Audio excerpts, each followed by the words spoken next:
Video na? Ahay. Game ka. Nakakalutang sa Eric.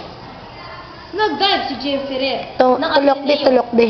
sa pagsisikap niyang maligtas ang bola nang makaharap nila si Phil Air Force sa Shakes V-League na ginanap sa San Juan Arena.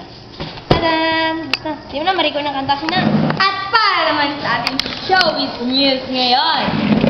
Panahon na ngayon ni Erich Gonzalez, kung dati pinaplasteran pa ang dibdib ni Erich.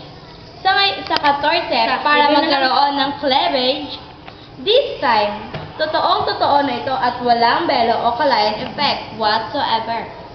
Tunay na nag-bloom na ang dating dalagita at pruweba ang complying photo showing her recent photo in Maria del Barrio na ipinalabas noong sa Agosto 15 at leading man naman ito ang hot ding na si Enchong D.